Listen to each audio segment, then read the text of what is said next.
Okay, hello everyone. Good morning. I hope you can hear me and you can see the slides well. Thank you so much for joining me this morning, and Happy New Year to everyone. So today's topic will be about simple cyber practices at workplace. So I hope this does not just apply for you when it comes to workplace, and I hope it's beneficial for all of you.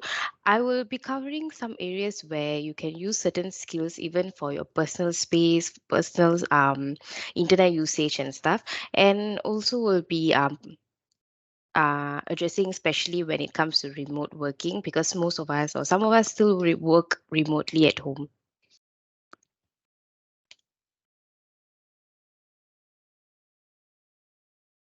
So I'll start with a quote. If you think technology can solve your security problems, then you don't understand the problems and you don't understand the technology. So it's just a quote. It's not that I entirely support this. Okay, I have a personal belief. I'll share with you that later. So there's two categories of people, maybe three that falls under. So one of them who believe that it's a modern era, technology is everything. There's nothing technology can solve, and they rely fully and be dependent on technology entirely.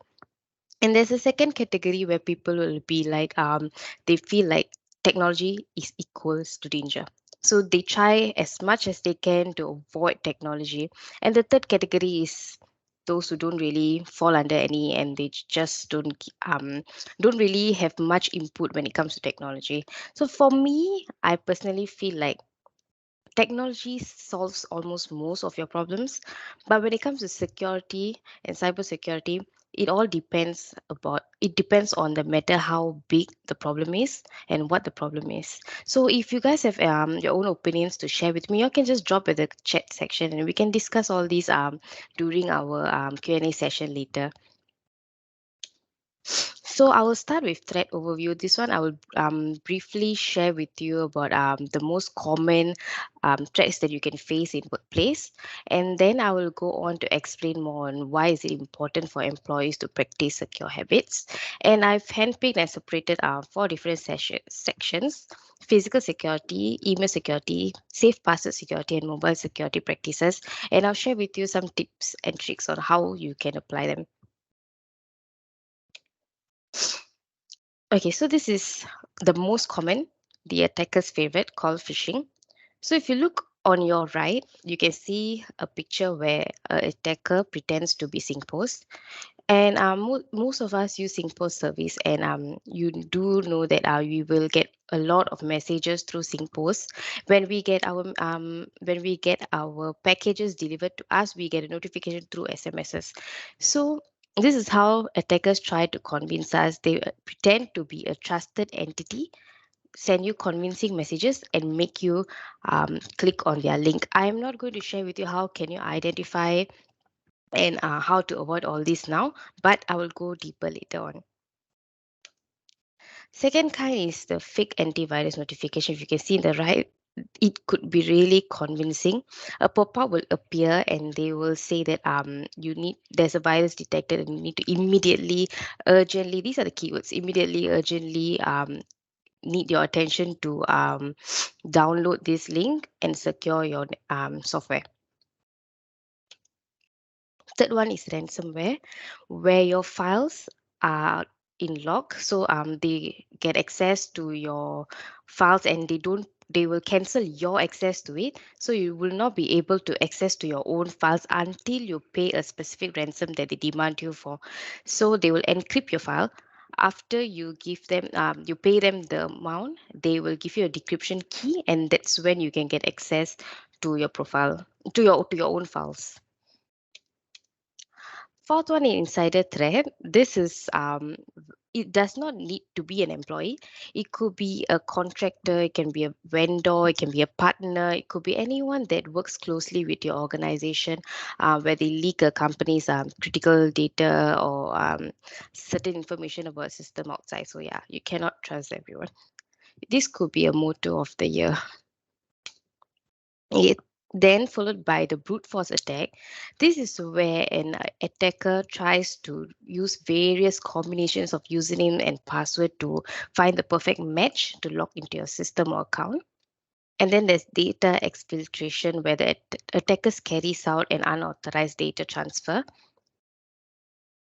And then compromised credentials. This could be something we all be guilty of because it's very common. It's where you use a repeated password in various accounts and files. So for example, if you are someone who reuses your password very often and you have the same password for a lot of accounts, so this is where you can fall a victim under compromised credentials. I will go deeper later on so you'll understand better. And then policy violations. Most of our workplaces have policies and guidelines in place. Um, this as well, I'll go through later. I will explain to you various kinds of policies and what they should cover and what not. And if you breach these guidelines, that's a policy violation, and you will be facing cyber breaches if you do not follow them. And then there's computer and tech support scam, where the attacker will be claiming to be a tech support.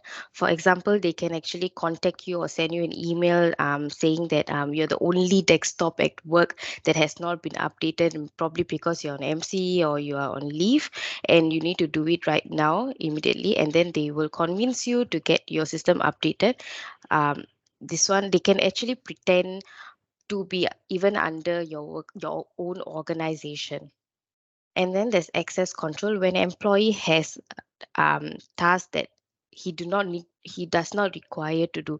So for example, if you're currently working in a role where you have to review a certain group of documentations, and once you get promoted, you no longer need to access these documentations, but this access was forgotten to be denied by your organization, so you have an extra access.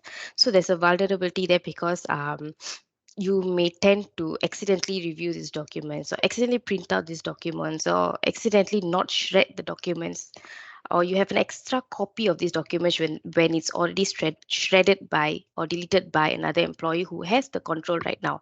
So in that way, there can be some carelessness that can occur there, and it could lead to breach. So those were the kind of common attacks that you can face at workplace. Now I'll proceed on to explain to you why is it important for employers to carry out safe practices. So I'll start with numbers. Okay, I'm so sorry about that. Okay, so this is not wrong. But it's not right as well. It all depends on your company policies. Most of us work remotely, so we will be given a desktop where it's already configured in certain way that you can't enter into certain sites. You'll be automatically blocked, or there will be a policy where it explains to you that what can you do and what you cannot do. Or if you're working from your office, everything is monitored. So in that way, you can't use your work devices on personal uses, but some places allow you to do so. So for example, certain workplaces, this is a statistic where it explains how employees use their work devices for personal performances. So 80% of employees agreed on checking and responding to personal email, and 40% agreed on viewing and posting on social media with their work devices. And 30% agreed to do online shopping. Online shopping can even consist of like browsing your air tickets using your work devices. And then 25% of streaming media, like listening to music or while working, or watching YouTube when you're on breaks, and playing games like 10%. So this might come across a bit surprising. About 50% employees agreed on sharing their work devices with their friends or family. Could be for small reasons like use of power. You can share with your siblings PowerPoint slides, or like help them save their work informations in your file, that kind of situations where you will share your work devices with your friends and family. And this could be very common as well for remote workers, where they go to coffee shops, cafe, restaurants, or even hot desks to share wi-fi from those areas, the public wi-fi's. That's 50% of them. And sharing passwords with colleague, I am guilty of this once before I knew the I understood the importance of securing your password. This was when I was going on a break. I just casually gave my passwords to my colleagues and said that if my boss needed something to be done, um, they can just log into my PC and then use it. So I was not prepared on how much of data and how much of files they can actually have access to, and I can actually put my clients' data in compromise. So this is like 49% of employees in the survey actually said that they do things like that. And then sticky notes with credentials, I'm sure you have seen this a lot at workplaces. The colorful sticky pads all around the monitors and desktop. So this is where some employees, 42% of employees store their credentials such as like passwords, PIN numbers and such. And password reuse, 52% of employees reuse their passwords in various accounts. More numbers. So just now I mentioned some various kind of threats, and now I'll show you how often it happens. So ransomware attack happens 38% of the time. Loss of BYOD devices 41% of the time. BYOD devices, bring your own devices. I will explain to you what is BYOD devices deeper later, but for a rough idea, bring your devices, like the name mentions, you can bring your personal devices to work and get approval to use it for work purposes. And they have a certain policies for you to follow, and that is called BYOD policies at workplaces, and I will go deep later. Loss of company-owned devices like 42%, inappropriate sharing of data via mobile phones 32%, 43%, malware infection on BYOD devices is 43%, and then malware infection on company devices, inappropriate resource used by employees is 50%. Overall, most importantly, human error causes 82% of all data breaches. And this is why I'm explaining why it is important for employees to learn how to secure their data. Okay. So the highlighted words are the keywords. Biggest security threats. 82% of data breaches involve human elements. And your incidents where informations are exposed could be directly done by the employee or indirectly, unintentionally done as well. So there are two kinds of ways a human error can happen at work: skill based and decision making. Skill based kinds are where it requires more skillful attention to combat this kind of errors, which is like phishing, ransomware attacks, malware, and fake antivirus, fake computer software alerts. And decision making errors usually occur when the employee is given a choice to make a decision, and it could be avoided if safe practices are in place. So decision making errors, some examples would be like password sharing, breach of policies and guidelines, throwing documents without shredding them, and password protecting a file and not doing so. So what is the cause of human error? Human error causes the most expensive form of data breaches, and an organization might even shut themselves down entirely due to one careless mistake. So one interesting fact is, on an average of it takes an average of 238 days to identify a risk. Some of these threats where errors done by human can be identified much later or can never be identified at all, but it could, and your organization will be in breach and compromise for longest time until you identify a problem. So that's how difficult it is to identify human error. Okay, so let's start with the physical security practices. Clean desk practice. Okay, this is very important because it's not just you are not just protecting yourself from breaches, but also you know what is missing on your table and what additional thing is added onto your table. So this is just for everyone's good. So these are few points that you can take note. No sticky notes and post-its. Never. Don't leave anything on your table that could be in the reach of another person's hand. No loose USB and devices cables. What you can do is you can lock them in your cabinet. If you have a work desk, I'm sure your company will provide you with a cabinet or closet where you can put your important stuff in and just lock it. And don't put the keys around on your desk as well. Password protections on screen, as in you should have auto lock, and time to time when you are leaving your desk, it should be on lock and not on open. And also you need to shred unwanted documents. So one common mistakes done is when you have to shred a confidential document and the shredder is not working at that point of time. Some of them just dump it in the bin, and it could be accessible to anyone to take it out. So always shred unwanted documents. And if you have a whiteboard or you have a small pad where you actually sketch down your notes, erase them, remove them, and don't just leave it in the air. Zipped backpacks is very important. I've many times dropped things off my bag just by not zipping them up. So zipped backpacks is very important. And do not leave your personal devices or your financial cards like your credit cards or bank cards on your table, always in your cabinet. And do not display your calendar on screen. We all use Outlook calendar and even physical calendars at work, so do not just leave them out.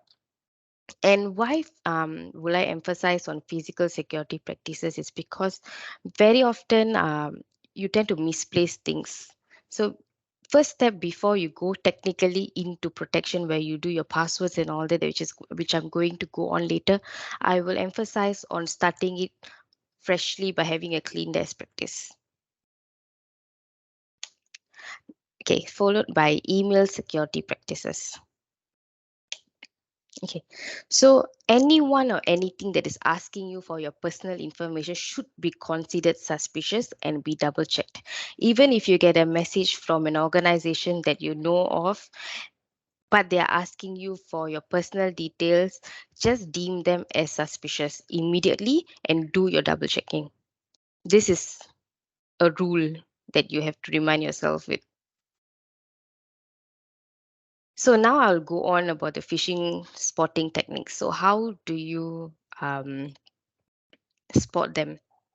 First one will be misleading and mismatched information. So always check the email, and in the email they will provide you with their contact details at the bottom, like their email addresses, their contact persons, their phone numbers, and their URL, their website. So do double check whether they are legit. So if you see, I've given an example there. They look very much identical to each other, except the fact that the L is replaced with an one over there. So if you just browse or you skim and you fail to notice that, they can actually pass off as an official email, and you can fall um, prey to them. So always look out for mismatch and misspellings. Use of urgent or threatening languages, like I said just now, if they are requiring you to do something immediately on the spot, urgent, or there's like a highlighted red flag when they send you an email, always get it double checked. And if they have their contact details there and their organization details in the email, ignore that. Do not listen and do not use any information that's given in that email. If, for example, if they say they are from SingPost, instead of clicking on to their URL link on the email, go to Google, find for SingPost and cross check whether they are legitimate, or call the hotline given in the legit email address. Promise of attractive rewards. So when you might get a lot of advertisements in your work email if you've been working for a long time, where they say that certain softwares are in a discounted rate, certain courses are in discounted rate. So don't fall for that.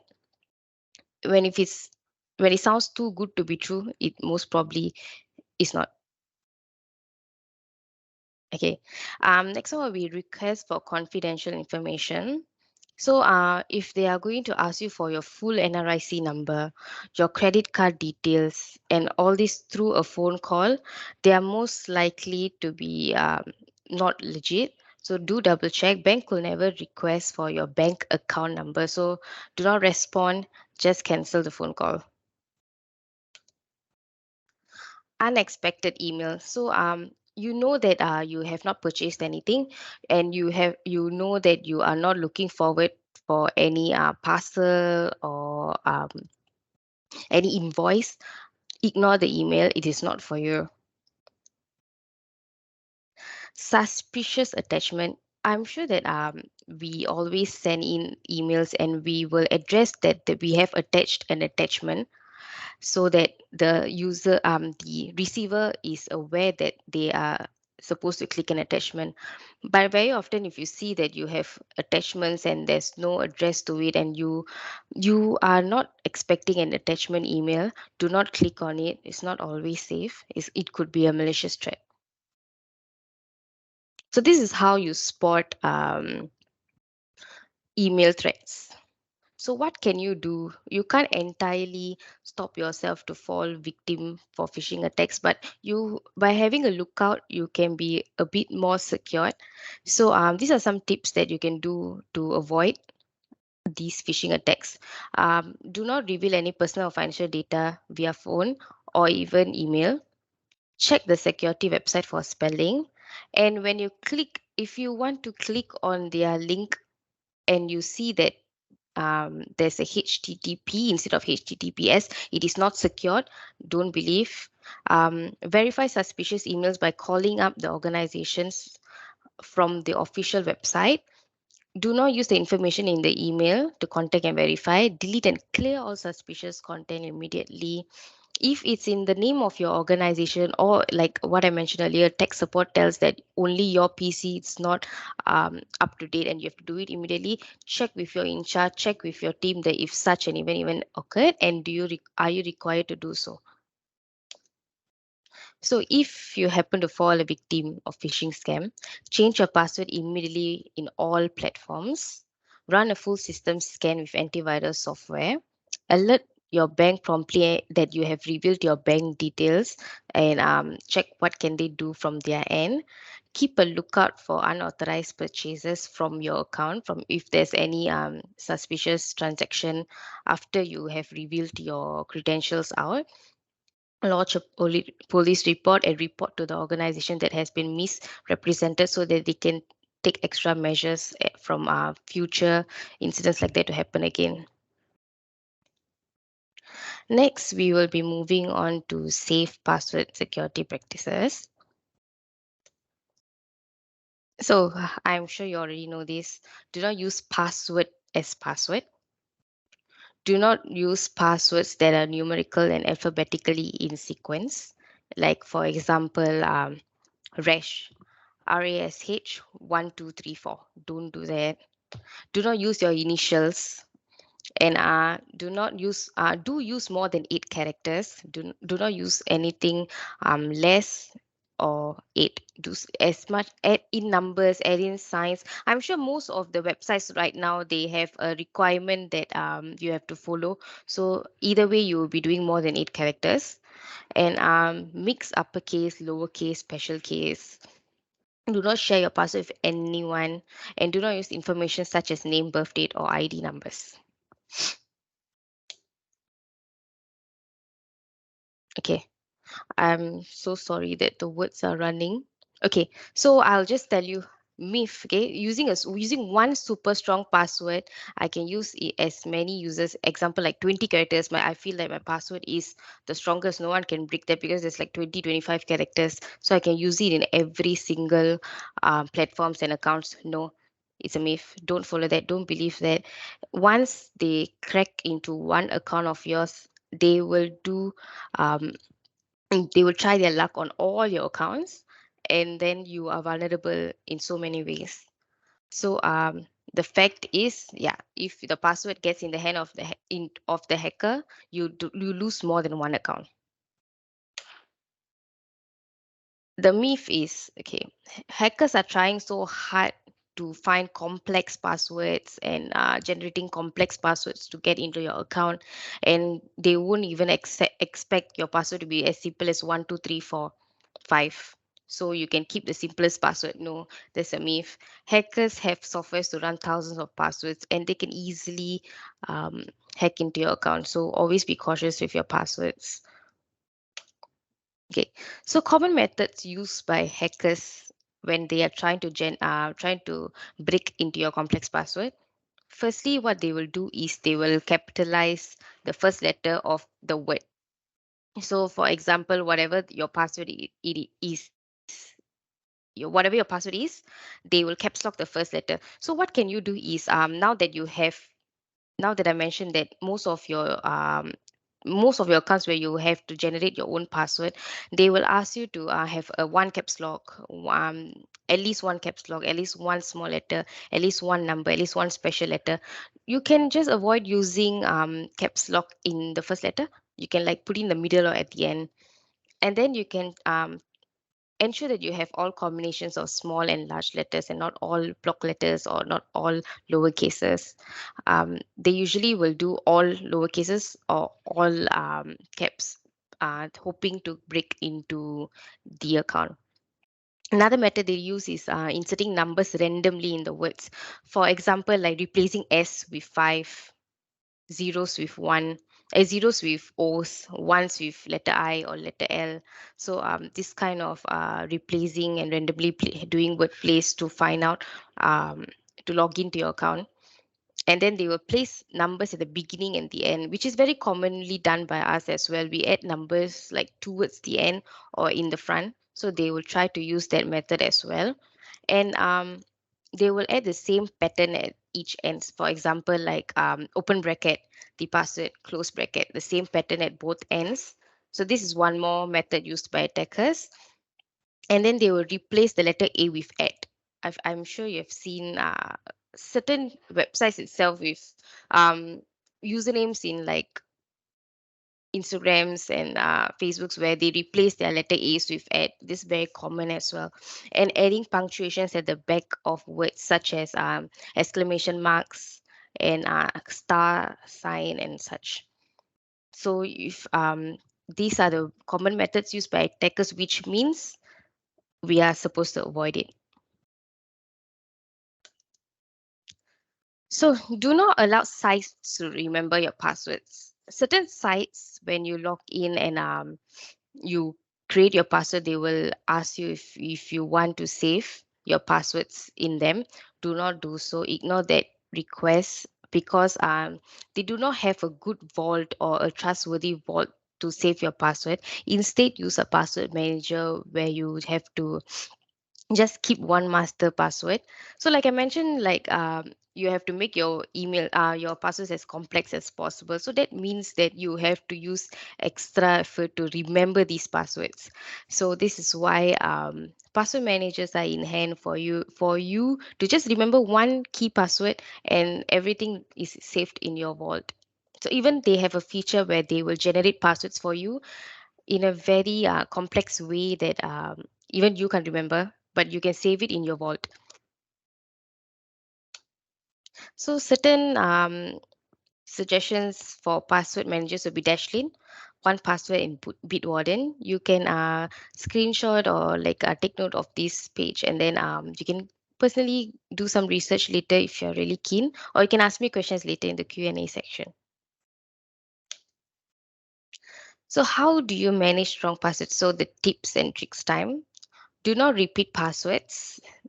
Change your password regularly. Have a maybe have a time frame for yourself, like monthly schedule of changing password, resetting password, changing passwords. Usually if you're following your company's regulations and password policies in place, they will set a time frame for you to change your password. There will be a clause where it will mention that every 3 months there should be a regular password resetting. So do look out for that. If there is not one in place, make sure that you have one for yourself that you do auto. And then use password management tools such as the ones I mentioned earlier on. Do not share your password. Do not write them in loose forms of sticky notes.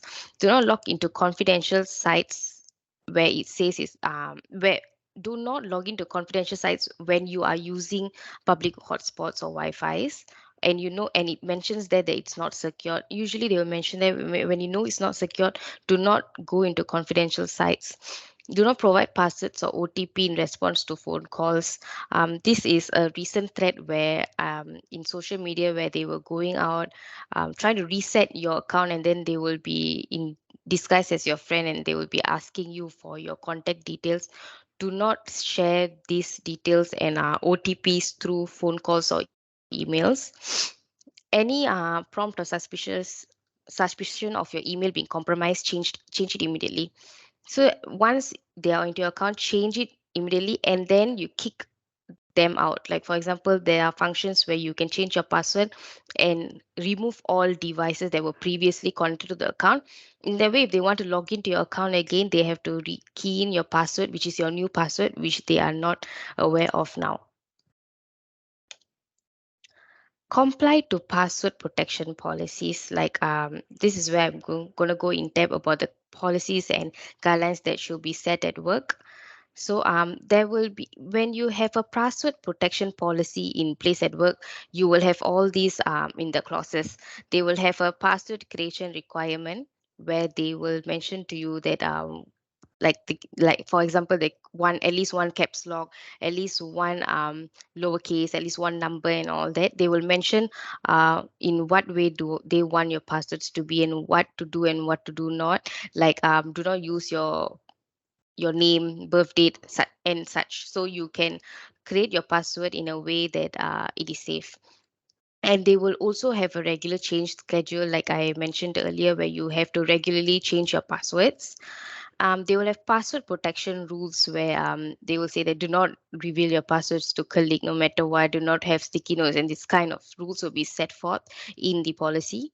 And there'll be a password protection rule for remote workers, which is will be even more will be slightly different from the ones where these rules are set in a workplace environment.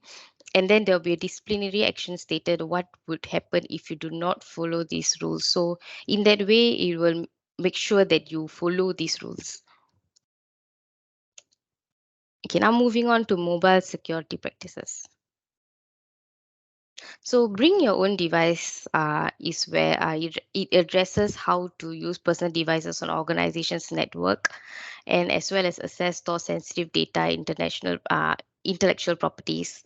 So this is in this way, organization having to protect devices that are not completely under their control opens up greater risk. So this is why they do not just let you use your mobile phones, personal mobile phones, or personal iPads or tablets to do work, because they do not have control over them. So they have this bring your own devices policy where they can have partial control, and there'll be a set of rules for the employees to follow so that the company credentials won't be in risk or compromise. So greater risk, types of risks for mobile securities. What can happen? What are the threats? So when you lose, or your device is stolen, there's a threat. And then when there's a malware infection in your mobile, that's a threat. When you use unsecured third-party apps or social media, that's a threat. Then files with sensitive data out there on your mobile is a threat. And public Wi-Fi usage is also a threat. So public Wi-Fi. So employees that utilize unsecured public Wi-Fi are another area of concern, because attackers in the vicinity of the same area, or they're using the same network, same Wi-Fi, they can just overtake your device without you even realizing, and capturing sensitive data. So they can just be in the same network as you, same cafe as you for your surprise, and they can actually be in your network retrieving your data without your knowledge even. So be always secure when using public Wi-Fi. Use broadband, your personal broadband, and avoid doing work under unsecure public Wi-Fis. So your mobile devices always set passcode. If they provide you with a work device, work mobile, don't take it lightly. Also have a passcode or PIN, and use remote locate tools where you can find it immediately. And also keep your devices clean, like delete unwanted things, remove unwanted apps, clear unwanted emails, and keep them always clean. So your company would have also another policy called the mobile device security standard, where the mobile device security standard will specify the minimum security policy for remotely accessing your organization's systems, data, and networks. So, what does the standard cover? They will usually cover the individual's responsibilities, what to do and what not to do. What are they accountable of, and what is the company accountable of? It will be secured clearly. For example, like use of your own personal devices, not the company's responsibility. So this will be clearly stated in the mobile device security standard. The risks that you may face by using your personal mobile phones or personal data, mobile for work related issues. Exemptions, like um, what are things you can do in exemption to work devices, and then they will have a compensation and disciplinary action on what will happen if the company's data network or system is in risk due to your negligence. So in this thing in place, you will not be vulnerable. So the whole point of these presentations and standard settings is for me to explain that to, an employee will only follow these rules and regulation when they understand uh, the problem. If they do not understand why do they need to secure the data, they will not comply. So I hope you have understood well on why is it important for you to take simple steps like physical security, mobile password security, and email security to keep your company safe and secure. So now we have come towards the end, so I'll be hoping for questions. So if you have any questions, please feel free to drop at the Q&A section.